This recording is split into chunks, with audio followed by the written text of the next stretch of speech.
Instagram, are we? No. I don't think so. No, it doesn't look like it.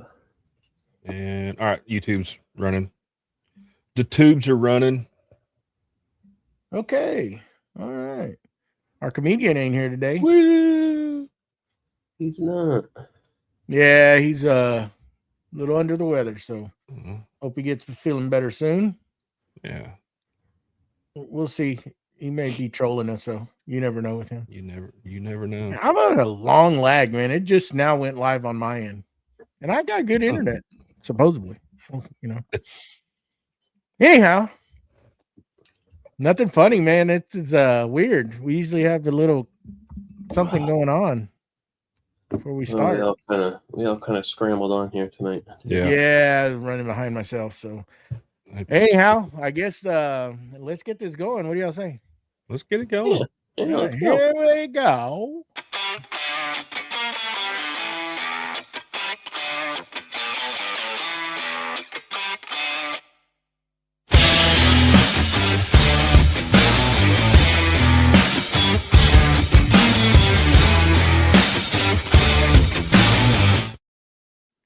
Well, welcome to Creative Makers Podcast, episode 126. I'm Joey with Steelblade Woodworks, joined by our hosts, Matt with Wacky Works, BJ with Byroms Custom Woodworks, and that famous mustache, the Wood Mustache. Mustachio, what's up? What's going on? The Mustachio. We're a little light, one guy, and just so everybody knows, just real quick before we get going, pinned to the top of the chat is a direct link to our Patreon. Thanks to Mr. Steve I, Mr. Link in the bio. What? Yeah. He got that all taken care of for us, man. That dude's he's amazing. He's amazing. Just keeps on bringing things. Love him. Anyhow, what's going on, everybody? It's cold. It just blew in down here. We were cold. Literally sweating in the shop. And you just heard like a gust of wind. Me and the boys looked at each other. We looked at my wife, and we're like, "Is there something blowing in?" And she's like, "Yeah, there's a front coming in." I said, "Oh, really?" Nice. Well, batten down the hatches, light the fires. It's blowing hard out there right now. It's getting it. Of course, we have nothing to block the wind, so it's what it is. But anyhow, so. All right. Well, I guess we get this episode rolling. It's gonna be a little light, but see if we can make it through. See if we can manage without Mr. Wackerle. I think we can. Yeah. Well, I'm gonna bring back an old favorite. Oh. You ever look at a piece of broken furniture and think, wow, that's exactly how my soul feels? Well, good news. Boss Dog Wood Glue can fix at least one of those things. Boss Dog isn't just a wood glue. No, it's a bonding experience. You squeeze it onto a broken chair leg and suddenly you're whispering, shh, it's okay now. Daddy's here. The glue is so strong, I swear I heard my bookshelf say, thank you, after I used it. It can dry clear, but emotionally it leaves a mark. Boss Dog Wood Glue holds tighter than a raccoon with a stolen sandwich, stronger than your friend who insists his band is really close to blowing up, and more reliable than a neighbor who somehow knows when you're grilling. I use Boss Dog on a wobbly table, and now not only is it just stable, it's confident, it's thriving, and it's paid off its debts, and it started doing yoga. So if your furniture's falling apart or you just enjoy squeezing adhesives onto inanimate objects while making prolonged eye contact with your pets, grab a bottle of Boss Dog Wood Glue.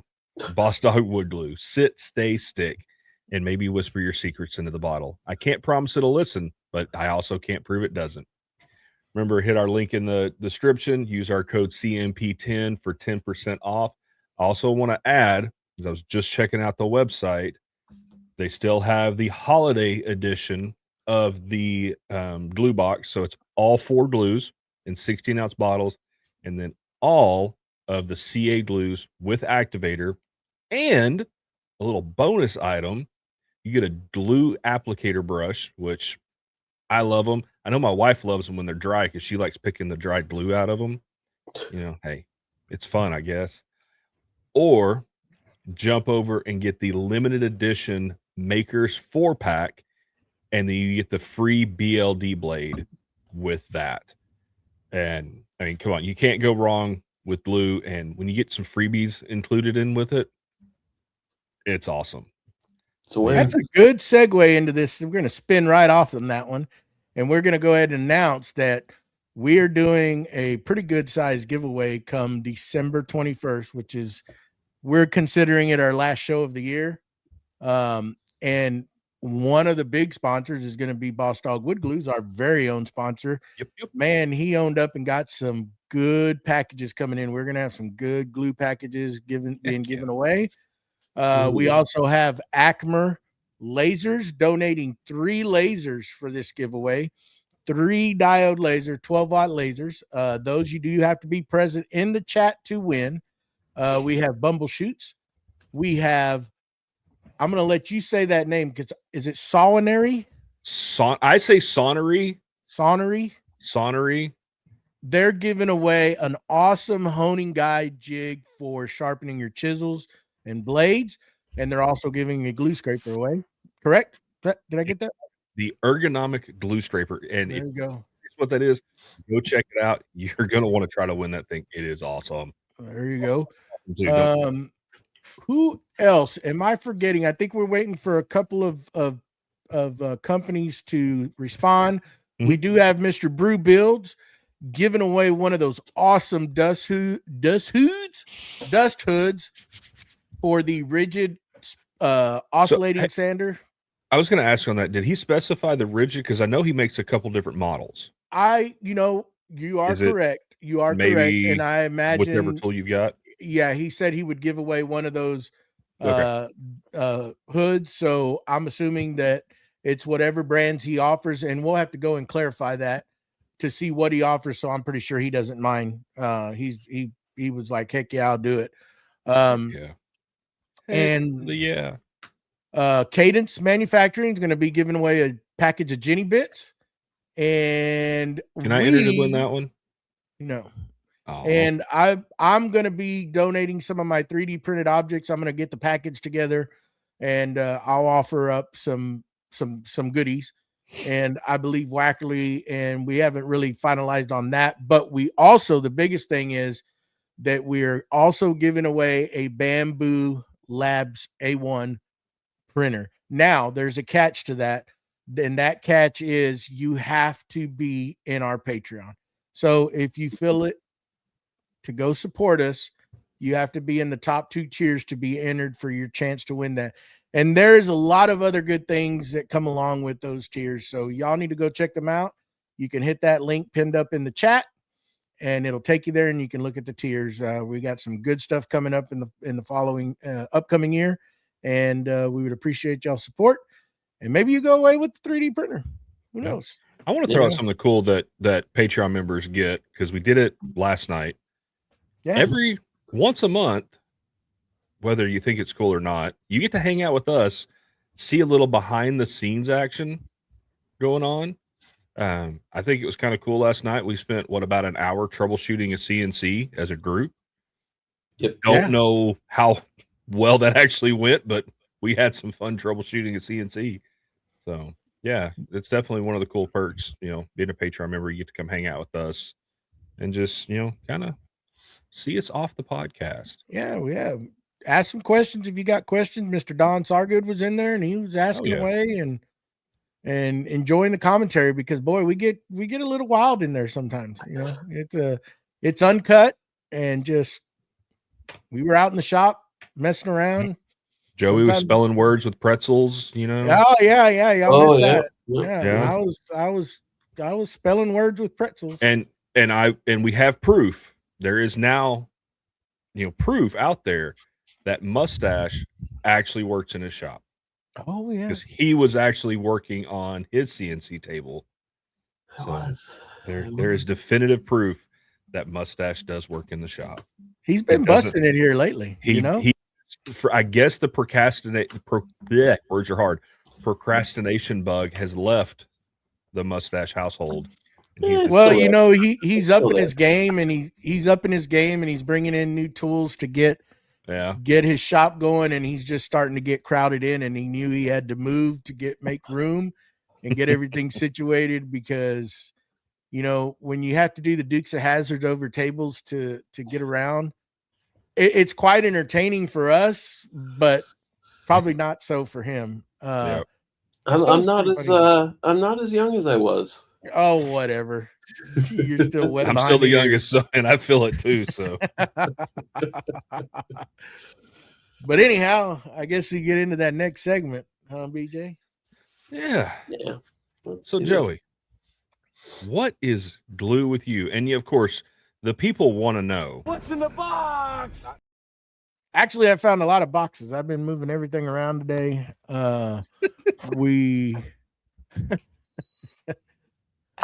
I kind of ran out of room to put stuff because I'm transferring everything over to one side of the shop, which we got all the big equipment, the CNC moved, all the table saws, everything is moved, except we have the air conditioners that are still in the boxes and the insulation that is still packaged up for the barn.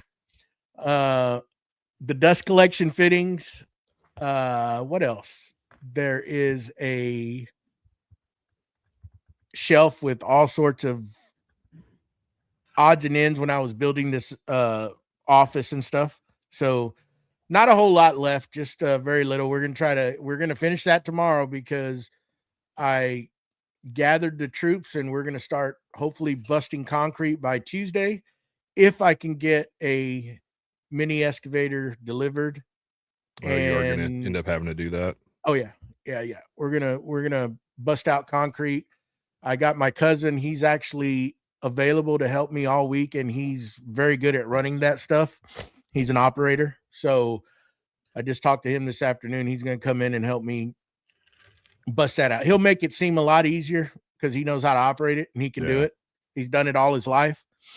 So I'll feel more comfortable with him here as well. And hopefully, as quick as he is, I think we can literally bust all that concrete out in one day. I'm going to literally we're going to get everything moved tomorrow and then set the plan up. I'll call the rental company and get that situated to get them out here, and then hopefully start busting on Wednesday and maybe even get it all cleared out by Wednesday and start getting it prepped. And if we can, pour it by this weekend.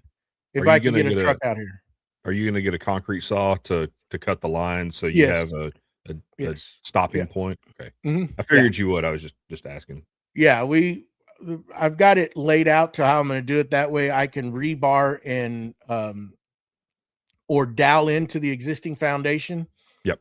So that now everything and re-level, that way everything can move as one per se with the dowels, or you're not, one side will have adhesive or that, that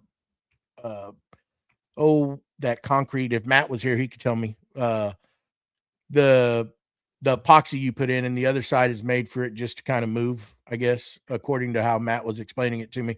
So anyhow, we're going to get all that done, rebar, get some new beams dug in to help. And I hope by this coming weekend, this nightmare will be over. But if we can't, it'll be the following week. We can pour it and have it done, and that way I can set everything up finally, get it all completely done and set out, and get to doing some cool stuff. So that's what we did today. Got a lot of stuff moved. I tell you what, thank God I went and picked up that 2-ton engine hoist at Harbor Freight. There'd have been no way we could have moved that stuff around. I picked up the new metal lathe that's still in the crate. We actually peeked in there and looked at it to make sure everything was good before we moved it. We moved that thing. That thing was a freaking monster to move. It's heavy. And then I was like, man, now we got to move all that lumber I've got stacked. And I was like, well, wait a minute. We got the engine hoist. So we strapped it and moved all that lumber at once. And then we moved the CNC that we put on rollers. And then the other big deal was that big grizzly wood lathe that I have. And man, that thing made it so easy. Just swoop in there and put some straps around it and pump it up and just drug it away like nothing. Man, it was nice. I'm glad I got that thing. That thing is worth its weight in gold. Yeah, that was quite a bundle of lumber you had on there. Oh, that thing was, I tell you what, I took that thing to the match because my boys were like, "Are you sure that thing gonna pick it up?" I said, "That thing ain't that heavy." Boy, we started cranking on that, and it started lifting the far end where the actual jack is, and we had to stand on it to counterweight it till it could finally pull that stuff high enough, and then we could slide it further back because it was just reaching so far out. But that lumber was heavy. We had to go run to the back, and I've got some big old 6x6 logs out there and cut some to stack it. Cause it's like, well, now you got to get the crane out from underneath it. So we broke out the chainsaw and cut some strips in there so that we can put that lumber on it. But there's a lot of hardwood to pick up at once. But I'm glad I picked that up, man. That saved our backs quite a bit today. So yeah, that's about it. What about you, Mustache? What about me? Well, I got the CNC table wrapped with walnut finally. I got the last two sides on there about a half hour ago, 45 minutes ago. I got the last piece on. And as always, you when you're doing miters and you're wrapping 4 corners, those 3 sides are easy, and then you come around to the other side and you're gonna have that perfect piece. It's fine. It's fine. It's not a showstopper table. But the Boss Dog, I used the Boss Dog Brown for the first time, and that stuff's pretty good with walnut. I'm really that. It covered up some of those little discrepancies in there, huh? Well, that laid in a little thick. I still got to. I think I'm going to do a round over on the top and the bottom, and that's going to be when we'll see how those miters came out. Yeah. So yeah, that'll expose them. Yep. That's why you need to get you some of those hand planes. You know, those things you push without a motor. I'm not have you ever heard of those? You know? No. I bet you Steve can. I'll look into them. Steve can educate you on those. Oh, okay. Yeah. You can fine tune it. Interesting. There you go. But yeah, so I got that wrapped in walnut. And what else? I moved a bunch of stuff around in the shop on like Wednesday, because I have wood scraps and 2x4. Like I got more 2x4s than most contractors probably have for some reason. Just with framing, sheds, and everything else, I need to just purge them all. But I brought probably 3 buckets of scraps into the house to burn in the fireplace. My wife's just like, "Geez, what are you bringing more in?" I'm like, no, this is it for now. And then I come in with more scraps. But I mean that hardwood burns good in the fire. So yeah. I still got to stack the wood. I'm really frustrated with this last load of wood. It's so freaking wet. So I brought like 3 wheelbarrows of firewood inside of that, and I'm just gonna stage it in the house for maybe a week or 2, and then we'll kind of see how see how that works. In the past, I've brought it into the shop, but I'm a little wary to do that with having all that hardwood in there and stuff, and random bugs popping out of some of that, and just being like, ooh, Yeah. So that's gonna we'll have the bugs come out in the house instead. That's better. But yeah, that's about it for me. What's glue with you, BJ? Man, not a whole lot. I worked on a cutting board this week. Kind of tinkered on the CNC a little bit. Today was a fun one. My son came over, got home last night, and he's like, "Hey, I got a problem." I'm like, "What?" He goes, "My window won't roll up." Fun. So, and then last night they decided they wanted to go to the movies this morning, and so we went and saw Five Nights at Freddy's this morning. It was okay. They liked it. It's not my cup of tea, but hey, they liked it was. I saw it. It was okay. Yeah, it is okay. Got home, got his little SUV pulled in the shop, pulled the door panel off, and noticed that the motor, the actuator for the window regulator was bent good. So we pulled everything out, and the solution was take a hammer to it, bend it back in place to where we can at least get the window to roll up. Because, with it being cold, it kind of sucks to drive down the road with the half closed window.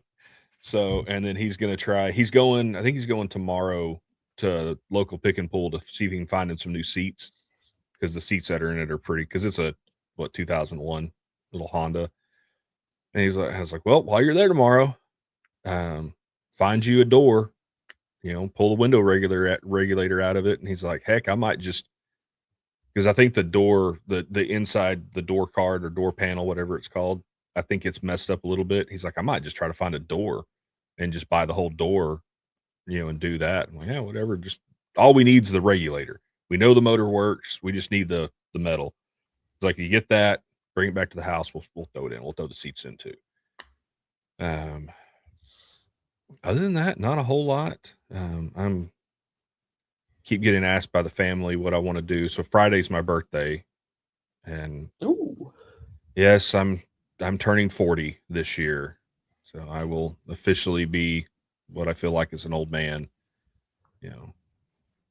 Over the hill? Would that be over the hill? Yeah. 50. I think 50's over Maybe that's the hill. 50. Yeah. And so they're like, well, what do you want to do for your birthday? And I'm like, I want to hang out in the shop for my birthday, because I'm off all next weekend. I got a 3-day weekend.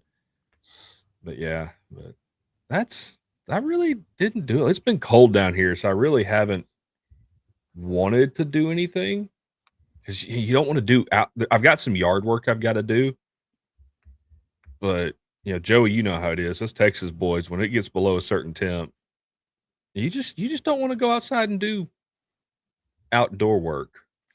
I think the lawnmower's been out of the barn maybe twice this year. It's been so dry, nothing's growing. So, I mean, there's weeds. I mean, basically what you're doing is just chopping the weeds, Yeah. But not even that's growing, especially now. Everything's just dormant. Yeah, there's a little bit of weeding that needs to get done, but the boys will knock that out. Yeah. And there's nothing. It's up until last week, like I said, right around Thanksgiving, I think we got over 6 inches of rain. Yeah. It rained pretty good. And it's still damp out there. Yeah, that's been about it, but nothing. Like I said, now you're starting to see the weeds pop up. Yeah. And I think it's funny. I'm getting up every morning and I've got a severe weather alert on my phone. 24-hour severe weather alert. I'm like, there's not supposed to be any rain. The only issue we've been running into is the fog up here has been horrible. the last 3 or 4 days. We got we got some of that, what they call that sea fog in last night. Yeah. It's pretty in fact, when we got done with the hangout, when I walked in, I had walked out there and you could see town from here. And it wasn't, but you could see that fog starting to come down lower. You could see it in the skyline. And heck, about 30 minutes after that, I walked back out, and it's so eerie out here because we're kind of just out in the middle of nowhere. You can't see nothing, and it's just dark, quiet, and there's nothing. It's just silent. You know, that fog just closed there. It was weird. So yeah, excuse me. That's about all I've done this week. Next weekend will probably be a little bit more because I'll have more time in the shop. There you go. Well, I will throw this out there. I did this today, and I know I'm going to get some hate for this, but I put blue stain on bird's eye maple. Oh my God! Get out of there! Get out of here! Well, I'm making a union for a flag. Oh, and the guy that I'm helping, he showed up with it, and I was like, "This is bird's eye maple," and he's like, "It's all I got." I'm like, okay, I guess we can do swapped it out. Yeah, well, I don't have any maple either. I used it all in the last bit of maple I had on this cutting board I'm working on. But yeah, I felt very, very dirty. You should have putting that stain on there, but it's gonna look good once we get the stars cut in it and everything. So yeah. Well, cool. Let's get into this subject. What are we talking about tonight, boys? Pivot? Making big shop moves. Kind of like, you know, if you're going to purchase something, or, you know, if you're going to start the process of you've got an idea in your head and you want to try to prototype to eventually bring it out to market, or maybe just rearranging the shop, something. Just big moves that you're going to do. How do you go about it? What's your process? What's your thinking? Yeah. Pull everything out of the shop and start over now. Yeah, let's just move everything to one side of the shop, bust some concrete, and re-pour. Why not? Yeah,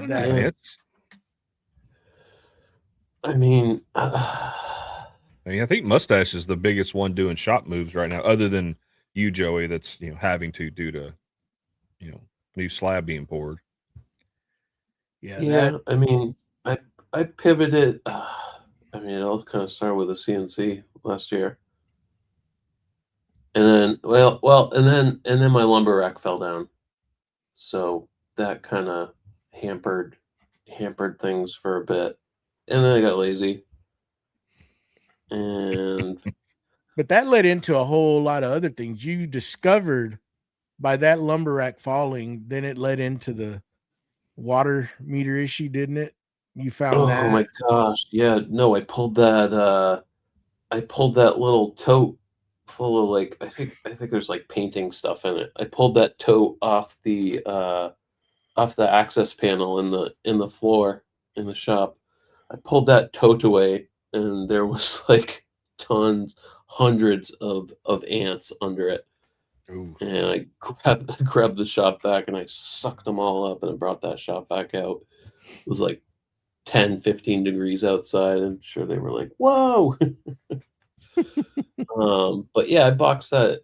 That's a good point, Joey. I should probably pop that open and see how it's going in there. I wanted to put a one of those little damp rid bottle type things in there to kind of absorb any moisture that might come in. But yeah, fix that, and then got a few more larger tools, and we're almost there. We're almost there. I mean, like I said, I was trying to use the table saw for cutting up that maple, and I just had to like walk sideways to get to certain parts, and then I'm going back and forth, and I'm like doing this weird zigzag pattern through different things, and I'm like, oh, this is terrible. I just stopped working and just picked up for the rest of the night. And that worked out. That worked out really well. That's kind of like where we're at right now, is all the stuff that I just kind of stacked as I was building certain things and doing. Now we're to that point where we got to figure out all those bits and pieces and scraps that we hoard and don't get rid of. Well, those are probably going to go in the burn pit and get burnt. But kind of like going back, like if I'm going to make, when I first got in here, I called our buddy Matt, and Matt's real good with SketchUp. And I got measurements, and he's got my whole shop laid out down to the inch. And we go through that, and anytime I want to make a change or move something, we can kind of move it around in there and just see how it's going to work out. If it's going to fit, how much distance we're going to have, or I'm going to have to walk around. And it's very helpful to plan out before you start moving some of these big pieces of equipment.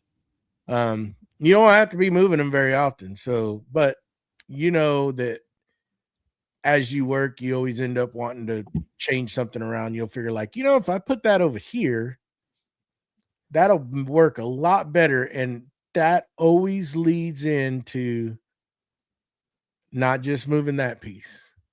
And you start, well, if I move that, then I can move this. And then it just turns into a big old whirlwind and moving all sorts of stuff around. Yeah. So it's always good. I like to try to plan some of that stuff out, because I don't want to be moving this next time around. I pretty much have it figured out where I'm going to do the clusters with some of that equipment once I get that foundation fixed. And I think that's going to be the way it's going to be. I don't want to have to be moving that stuff, but I have made the move to put a lot of stuff on wheels recently, and that helped out a lot, moving this stuff around. I mean, moving those table saws. I got one more table saw, which is the Powermatic. The saw stop, man, you just pump that cart and just whoop, you can move it with one finger. That is that dolly that's underneath it is super awesome, how it lifts everything up. I just need to get one for the Powermatic. Probably pick one up from Grizzly or something and get that, because that thing is heavy. That table saw is, I hate having to move that, because that's solid cast iron on that whole table across. So that's 52 inches of cast iron top, and it's heavy. Just the top. Yeah, just the top. And then you got everything else, the base and all that. It's not pleasant to move. But that helped out a lot. And it also helps by doing that when you want to move stuff or clean. I mean, of course, move, but clean, and you want to back things away. It's so easy just to hit that lever and just kind of wheel it out of the way, and you can get in there and clean. Especially with those old table saws, they don't have the best dust collection on them. And lo and behold, when I moved the Powermatic, I had this massive pile of dust sitting there. Just pile. Well, I've even noticed the saw stop, like, because you still get a bunch down in the bottom, of the cabinet. Yep. I feel like I saw that with my Bosch contractor saw, and I saw that with a Delta that I have also. Like right under it. The Delta's got this little like canvas kind of thing around the dust chute and stuff that works a lot better than the Bosch did. But you know what I've seen on those contractor style saws? Kind of like like the Craftsman. So the upper saw separates from the stand, right? Mm-hmm. So you could do that, and it was pretty neat. But they built like a funnel out of plywood, and it tapers down. And then you put a port at the very bottom in the center. So everything that cuts and falls down, those contractor saws are all open underneath. Yep. So everything that falls down falls right down into that hopper. Basically, it's a hopper, and then you suck it right out. And it worked great on the Craftsman I had back in the day. And you basically make, 4 sides that taper down to a point, and then you put you a port down there, and then you build like a flange out of wood where it'll sit between the stand and the saw, and then you bolt everything down and it holds it in. Yep. Or you don't even have to do that. You can just mount it from the bottom. You don't even have to separate the saw, but it'll sit right in the middle of that frame inside. And it catches everything. And it worked dang good because it's catching everything other than what comes out the holes of your tilt adjustment and whatnot. Yeah, I was just gonna say that when you're tilting the blade and stuff, did that like interfere with it or anything? Nope, because it's all on the bottom. It's underneath. I'll show you. Probably not explaining it right, but yeah, I mean it works. It works very well. It catches everything. I mean, it's a pretty good little design. I found it on YouTube University back in the day when it was first coming. When you really started looking at some of that stuff, I was like, that's a good idea. I'm going to do that. And I did it. And it worked absolutely wonderful. So anyhow, moving on. How about you, BJ? What do you do when you're, let's just say, what do you do when you're going to make a big purchase? How do you go about it? What's the process? Buy it, get it in the shop and figure out where it's going to go. No. I mean, so for instance, like when I got the laser, 2 years ago, a year or so ago, that's pretty good sized piece of equipment. It kind of was I went back and I've got the SketchUp file for my shop, and it was really just going in and seeing, okay, what's going to fit where, then you got to take into account, I've got to have exhaust. I've got to have, this. And originally when we got it and I got it all put in, everything was working great, and went to open the attic because I'd moved my CNC over, and the CNC sticks out 2 inches too far to open the attic access. So that idea was completely out the window. So it's okay, move stuff around again. Downside is now I've got exhaust hose running underneath tools to a window. But sometimes it's trial and error. Sometimes it's, oh yeah, this will, the design works fine. But I have a bad habit of about every 6 months to a year of rearranging things in my shop. The main things tend to stay the same that run off of that need major dust collection. That stuff tends to stay the same. But like moving little things around, like for 4 years, I had my bandsaw on one side of the shop, which made it a little harder to use. And then, a couple months ago, I moved it. When I did my dust collection rerun, I moved it because, the practicality sake, I could only run 3-foot boards through it. Now I can run 10-foot boards through it.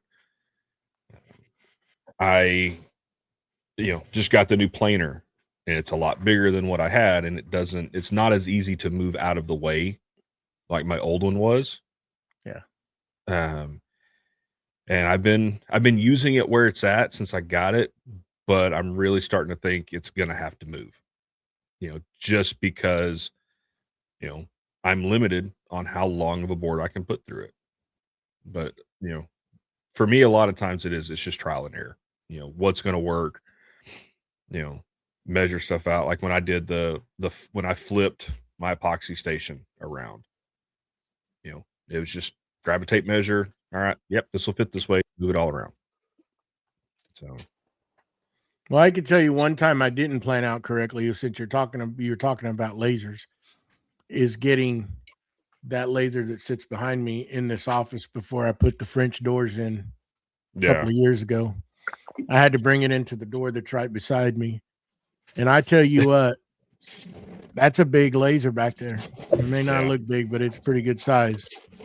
And we had to end up standing that thing up on end and putting it on roll carts to get it in here.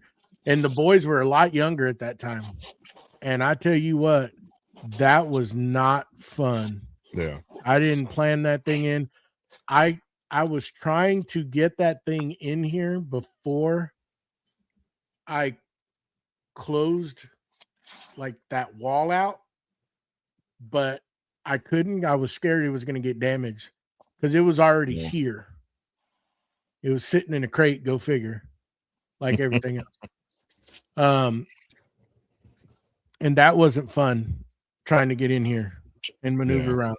Once we got it in here, it was good, but man, it was not fun getting it in here. Now I have a set of French doors over there on that end where it would just roll straight out of here with no problem and have plenty of room. But when I'm looking at getting something, the first thing I'm going to look at is power. Yeah. Make sure that I have the correct power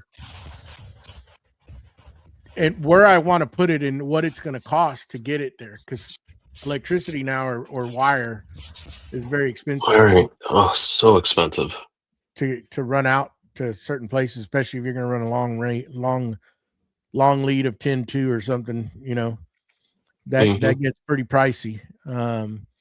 And you know, if it's going to go in conduit, you're going to do single strand. So now you got to get, you know, different rolls of that. So it all depends on what you're doing. You know, everything that has to do with the electrical now has gone up, just like everything else. So that's one of the big keys is, one, you got to purchase a piece of equipment, then you got to get it here, and then you got to get power to it. Yeah. And, you know, and then all the other stuff that falls in suit with that, dust collection, and make sure that you have sufficient dust collection for the piece of machine you're getting. Yeah. You know, that it's strong enough to be able to work with it, especially like if you're getting a big planer or a big drum sander, you know, stuff like that, because drum sanders will make a mess. Yeah, they'll make a freaking mess quick. It doesn't take long. You'll have dust everywhere. That's the biggest thing. And you know, even a joiner planer, they produce a lot of chips, and that's one thing that you have to have enough, you know, CFM to pull those chips out, because then you just end up plugging everything up, and then you're gonna make another mess because they're gonna be shooting chips back right at you. Or you're taking it apart and pulling the chips out of it. Yeah. Yeah, I mean, yeah.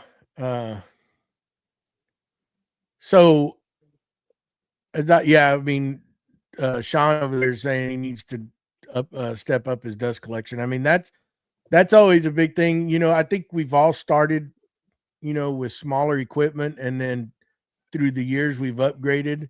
And that's something that some people may not pay attention to until you start getting to those bigger pieces of equipment. And then you start noticing, whoa, you know, those little roll car dust collectors or stuff like that, they are not strong enough. Or, you know, you get tired after so many pieces of equipment trying to attach a hose to everything.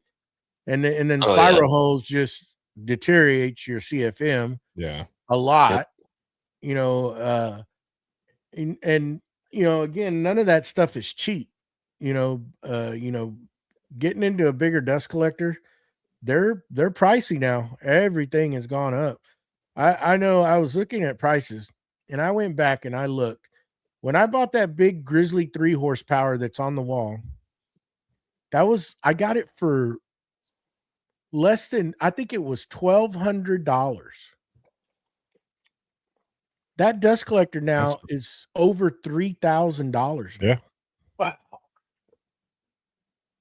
$3,000 for that thing. That's how much it's gone up. And it's wild, the pricing on a bunch of that equipment, how much it's gone up. Mm-hmm. Mm-hmm. Yeah, and that, you know, it. And again, like Sean saying, he moves his dust collector around from machine to machine. Eventually, you'll get to the point like, okay, I'm done with this. I need to hard pipe some stuff in. I need to get a main dust collector.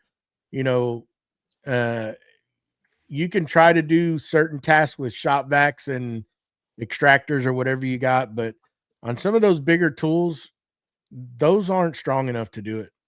Yeah. And you got to really think about getting up to something bigger, you know?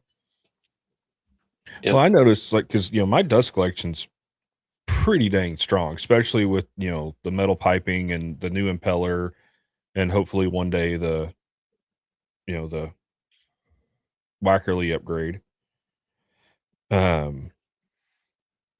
But you know, with that new planer, because it puts out so much, there's always something left, you know, on the bed. It doesn't get everything.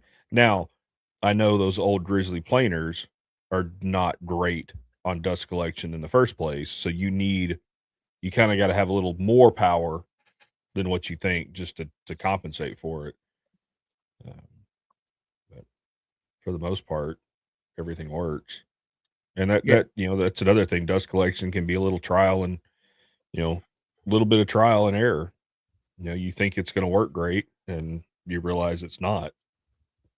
You know, but yeah, Joey, what you were saying, getting rid of that spiral pipe too, that makes a huge difference. Oh yeah. Oh yeah.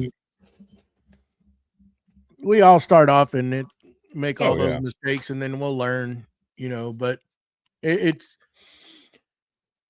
and I've, you know, and you got to get the right thing. You got to get the right dust collector, because you can over dust collect your stuff. You may not need as big of a collector as you need, you know, depending on, you know, the routing of your piping and whatever, you know, that's for another topic and another time. Yeah. But you know, the main deal is just planning everything out correctly. And you know, hopefully you have the budget, or eventually get to the point where you can get it, you know. Yeah. Yeah, there's really not, Sean. There's not a whole lot of stuff that's cheap out there, and if it's cheap, it's probably not good. Probably not what you need, you know. Yeah. Yeah, because I use the US duct system, and yeah, it's up there with Nordfab. You know. Yeah. And I mean, oh, go ahead. I was just gonna say I did the shop vac thing for a bit. Mm-hmm. I ran 2.5-inch pipe, and then I finally bit the bullet, and you know, I paid more. I paid more just for the filter from what's the Win Industrial or Win Environmental. Yeah. That's where I got the filter from, and I paid more for that filter than the actual dust collector itself. Oh, yeah, I did the same thing. Yeah, it's like, And what, $300 for that filter or something? yep, and But then it makes a huge difference. oh, absolutely. I mean, those bags that come with that setup are great in the beginning, I'm sure, Yeah. but that's not going to last. And you know, I upgraded to 4-inch pipe, and I quickly learned I didn't have a 3D printer at the time, which I kind of wish I did. I quickly learned how much those stupid rubber connectors, because with the 2.5-inch pipe, I could just go to the big box store and get I want to say it was like the 3-inch hose clamp, Mhm. the little rubber hose clamp, and that was, you know, a couple bucks or something. And then for whatever reason, the 4-inch pipe that I got, that didn't have a solution, so I'd have to pay. I probably got 20 or so of those $12 rubber connectors that I had to get from PowerTech. Mm-hmm. And I mean, if I had a 3D printer, I would have just printed my own stuff. But you know, you learn as you go. Yep. Yeah, Sean is mentioning down there Norfab and I'm trying to find that company, and I think it's called US Duck. Yeah, that's the one I use. US No, Duck. no, not them. There's another Oh. one out there. Sorry, there is another one. Dang it, I can't find it in my saved deals, but I'll have to find it, Sean, and send it to you. They have basically the spiral pipe. There's many companies out there, but you need to search around because Norfab is quite expensive. Yeah. You know. Yes. I can't find it. I have it saved somewhere where anyhow, moving on. But there's some places out there where you can locate that stuff a lot cheaper than going with that. I have talked about probably going with metal, but I don't know if I am. I mean, I have everything for, the same old PVC 6-inch. I've got all the fittings, everything. And I may just do that to start off with. And then maybe eventually migrate over to the metal. But to get going for now, I have everything. So I'm just going to use it. And then maybe jump up to that, because I have looked into it, but that company, they do have, because I think it's going to be somewhere about a couple of $1,000s to get everything. Because of course, on anything that you're going to do, Blastgate Company. It's called the Blastgate Company. Yeah. You can go check them out. They've got everything, anything, the snap together pipe, just like Norfab. That's a heck of a lot cheaper. The pipe's what's cheap. It's the fittings that are going to cost you, and that's on anything. The fittings, and then the blast gates, everything. So, let me mention that real quick. Don't get the plastic blast gates. Or if you do get the plastic blast gates, make sure that they self-clean when you close them. Because they're just gonna gum up, and you're gonna think it's closed, and it's full of freaking sawdust, and it's not gonna be closed all the way. Yeah. So get the metal ones if you can. Yep. Yeah, the self-cleaning that basically they just go straight through, and those will clean themselves out wide every open. time. Yeah. Yep. Probably so, Sean. He's asking if I'm going to go grid automation. I do like it. I do like the fact that turning the piece of equipment on and it opens up the gate. I'm not going to need a whole lot, because I'm going to cluster kind of like Jason did. I'm going to try to cluster the machines. So I'm going to try to put the new joiner planer and possibly the bandsaw, if I can get it all. Heck, even the drum sander, if I can get it all together. If I can make a cluster and configure them to where they'll all work, which I think I can, I'm going to definitely do that, and just bring one drop down, and that and then I can just branch off to each piece of equipment and make it easy. Because other than that, I don't have anything other than the table saws, which I'll probably run a drop over there to them.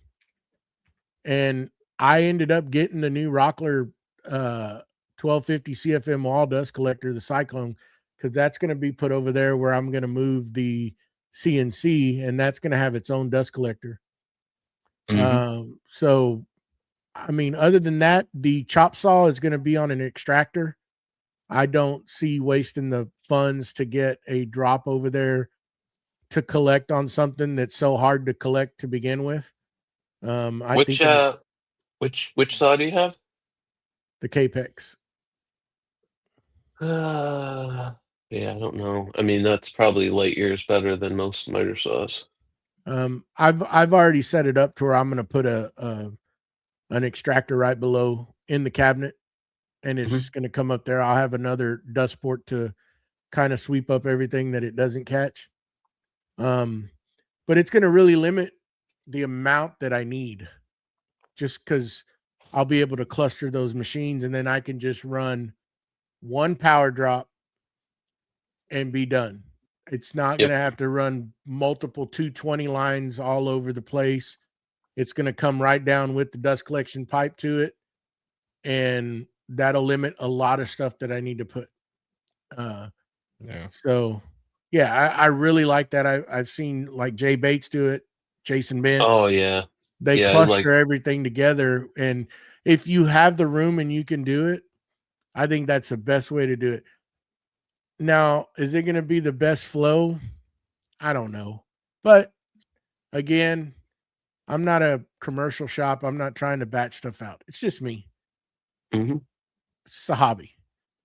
I'm fine with it. You know, Yeah. some other people may not be, but that's, you know, you do you. I do me. I just from a financial standpoint, I think that's the best route to do because it's less money you have to spend. And all that stuff's expensive. Wire, dust collection pipe, however you go. Mind you, I have all that stuff. Most of the piping, if I stay with PVC, which it's going to be 6-inch. So I may get something bigger to come out because I think I got an 8-inch port out of that dust collector. So I may come out with 8-inch for a little bit and then transition down to 6 with the Fernco. Mm-hmm. Yeah. So I don't know. Anyhow, but it's always good to kind of plan that stuff out. Really, really good. You don't spend as much money. Bosch 30 millimeter anti-static hose can have. Oh, that's interesting. Oh, huh. Did not know that. I didn't know that either. Cool. You're a big Bosch fan, ain't you, Mustache? I had a lot of Bosch stuff. I'm getting rid of the last of it once I finally post it.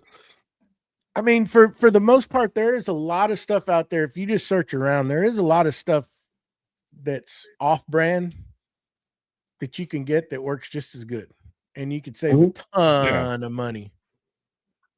Oh, cool! I'll go check it out, Sean. Okay. Yeah, I kind of look around. I mean, when it comes to stuff like that, hoses and stuff. I mean, you know, you're gonna go pay Really $300. I do on that kind of stuff. I don't. No, I was talking about what you said before that. Oh, shop around. I do a lot of that. No, never mind. Yeah.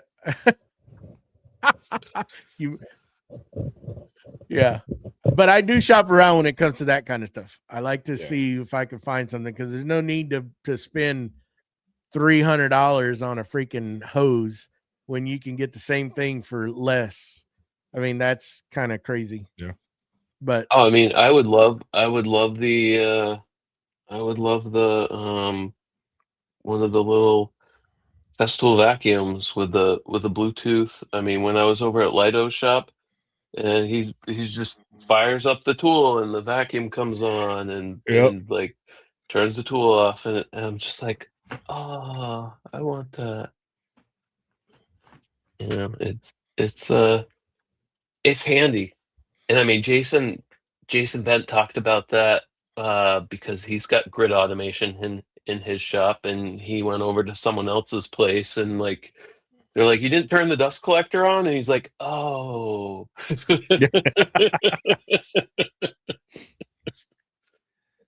get spoiled. You get spoiled. Yeah, you do get spoiled, and you forget because you just think your mind frames you're in your shop, and none of that stuff automatically comes on. You know, not everybody has that fancy stuff. Yeah.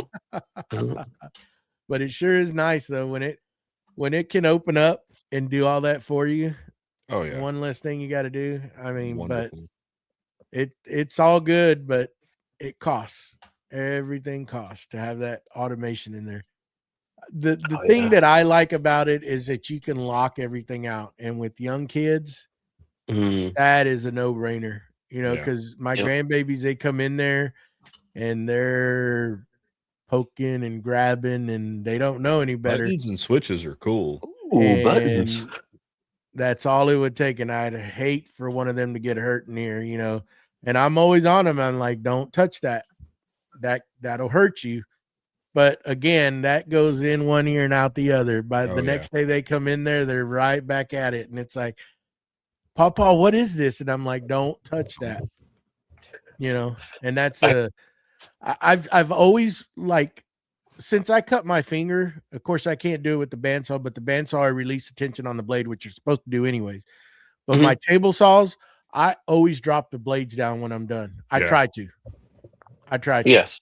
If they're unplugged, no big deal. Like if I've cleaned them, but if I leave them plugged in because I'm going to be working with them, I drop the freaking blade down. That way, if they do get turned on, it's going to scare the heck out of them, but they can't put their hand in there and get cut.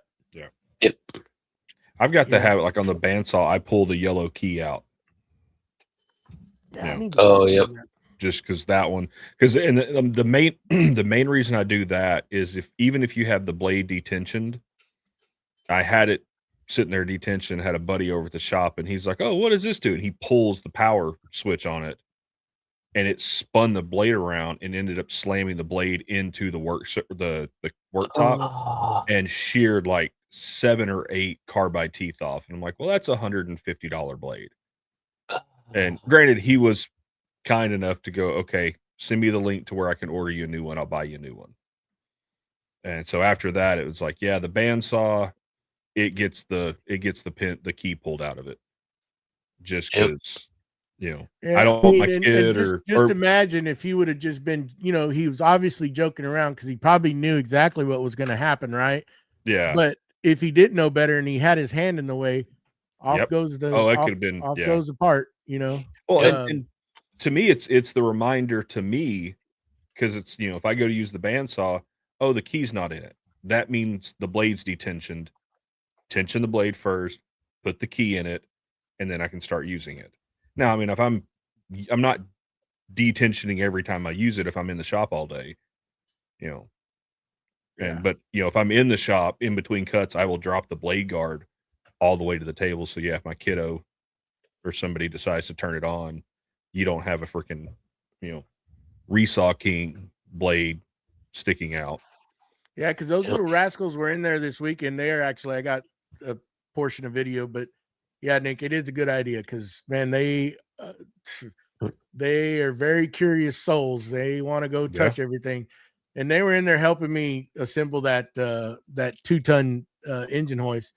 And one of them was keyed in on helping me, and the other one sitting there he's walking around the shop looking and touching. I'm like, hey, get over here, don't and that's, boy, I would never hear the end of it if something like, I mean, I would feel terrible if something happened, I do not. That's my worst fear, because they're at that age now where they can open doors and walk through things, and they're very curious, and that's what scares me the most. And I'm always on, to my son, it's like, you need to keep an eye on those kids, man. They so quick like that, and they're out there, because he lives right here in my shop right here. I live in the house away from here, and it's like, make sure you lock doors, because I have it set up to where they can't, but a lot of times he doesn't, and then they start wandering off, and that's what scares me is something. And that's why I'm so wanting to do the grid automation, to where I can just an app and just kill everything. I know that nothing is going to get turned on, and if it does, if they try, they can't. I mean, just, and I believe it sends you a notification if somebody's trying to do it or whatever. Yeah. I don't know. Yeah. I don't know. Yeah. Well, I remember at SplinterCon, the guy who started grid automation, that's part of the reason that he he created that system, was because he had little kids and he wanted the ability to, lock it out and set that up. And it's just like Jason said too. I mean, they've said it too. You're in a hurry and you leave the house, and then you're like, man, did I disarm it or not? But you can get on that app and you can do it remotely, and you can just disengage everything. It just kills everything, and nobody can turn it on. And it's like, man, that's the best thing. That's good money spent. I mean, I tell you what, that is just peace of mind and not have to worry about it, So yeah, I'm pretty much, that's gonna happen once I get everything fixed and set up. I just got to get that foundation fixed so I can get everything going and finally set up like I wanted to. So yeah. I forget who it was. It was a few years ago, but someone in their like little shipping room, they had one of those machines that makes the bubble like padding for like putting into packages and stuff. And their kid had gone out there and just hit go, and it spit every single bit of those freaking plastic bubbles. Like, he just had a room of those bubble I mean, that was fun for him. Like, oh my gosh, I can't remember who it was. Oh my god! And that was one probably poor kid. He hit it and then it started doing it, and he didn't know what to do. Didn't know how to stop it. He just lost. Off he goes.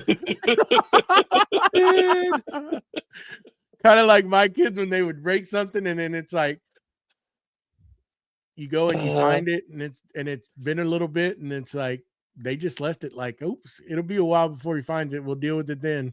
Yeah, He did it. Yeah. joys of having a little brother. I just blamed it on him. Yeah. To answer your question, am I coming to the next con? I don't know. So I would love to. It was a ton of fun. I had a blast. Now, if you come down to Texas to Texas Woodworking Festival, I will be there. I do want to try to make it down there. Oh, that's something else I wanted to announce. I don't know all the details on it yet, but for the people here in Texas, it's going to be actually here in DFW. It is I think they're calling it the DIYers convention or maker convention or something. So they're going to have something here in the DFW area next year. Who's putting that on? I can't remember. I'll have to find all the details on it. But yeah, it looks like it's going to be pretty cool. But I think it's going to be more like 3D printing and stuff like that. Cool. But as soon as I get more details on it, I'll put it in the chats and we'll talk about it on the podcast. So Joey, you might have an excuse to come up to my neck of the woods. Come hang out with me. Yeah. I haven't been to Dallas in a while. Been a bit. I don't miss it. I don't miss that traffic. Good. No. I sell 3D printers. That's my sister. Don't pay attention to her. just moving on.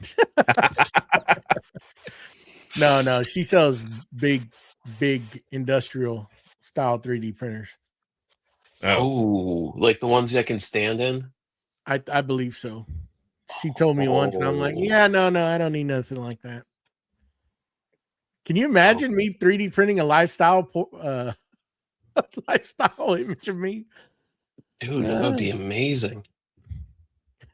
Oh, I should have brought my 3D scanner to the con. Oh yeah, you didn't think about that. I didn't think about that. Everybody. Yeah, I could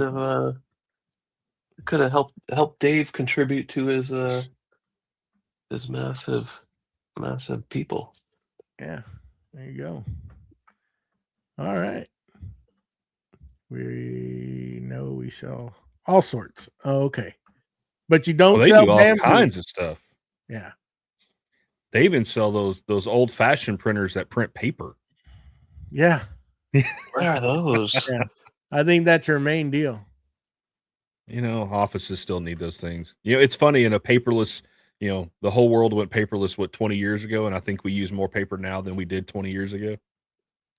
Oh yeah. I'm gonna ban you if you keep on trying to push your cells in here. FYI.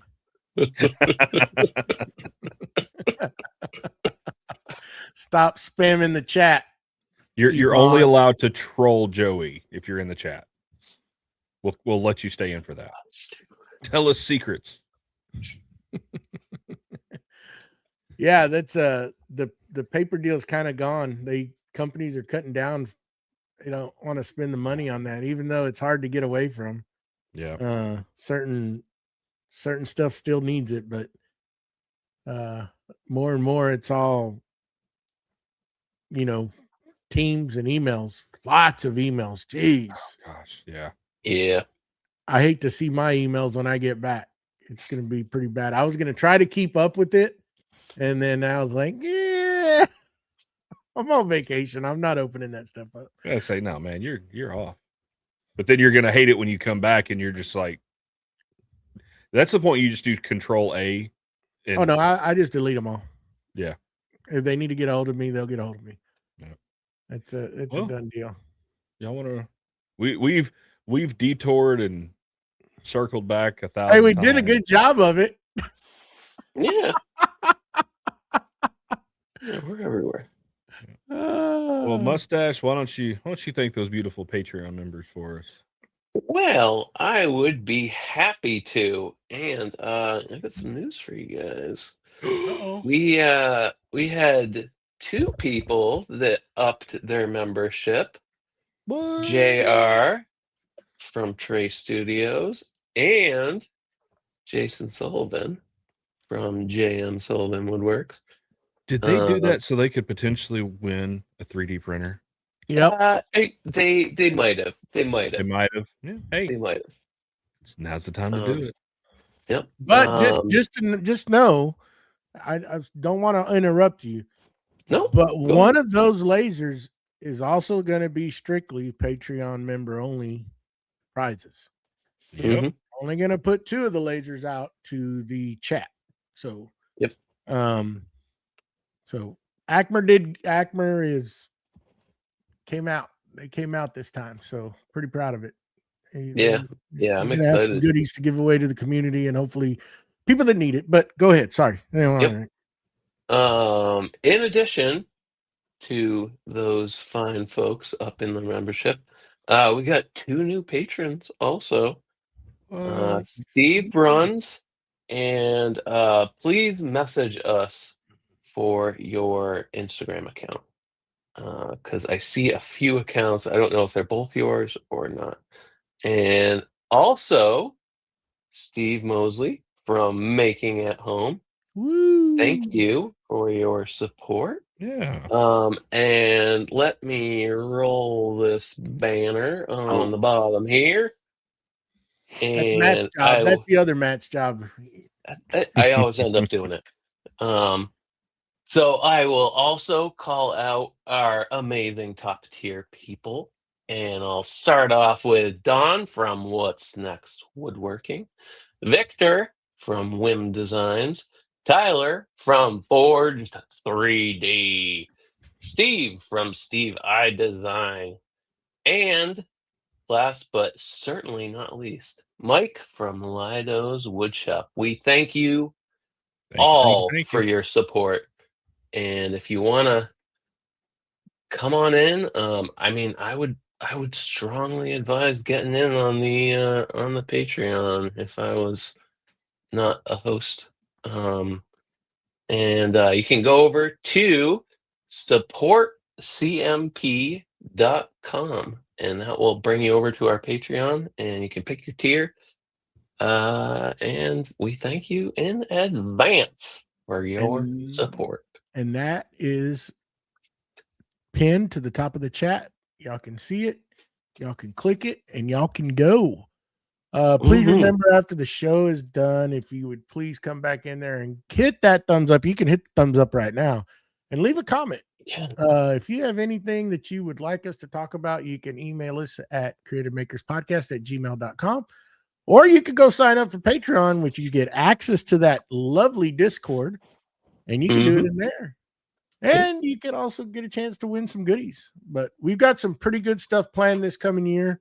We're going to try to grow the community, and it's all to give back. We love to do that, and hopes of getting more people involved and keeping this great hobby running.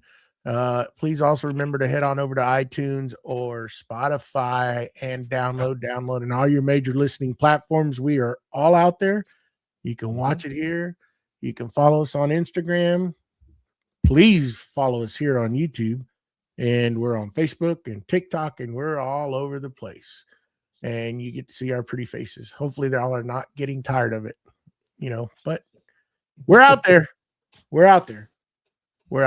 But anyhow, any closing remarks? Any Scroll Saw questions or comments direct towards Joey? BJ? Nope. BJ? Have a great week. Have a great week. And stay warm out there for those of us in the northern hemisphere. Yeah, us Southerners down here, it's too cold. I can already feel it. It's only 35 out here. Come on. Wow. We're not used to that. Our Aussie brethren, they're nice and warm right now, but us up here, this is I want to publicly say I apologize for every negative thing I said about summer. Okay. So direct all your scroll call questions to BJ. Bye.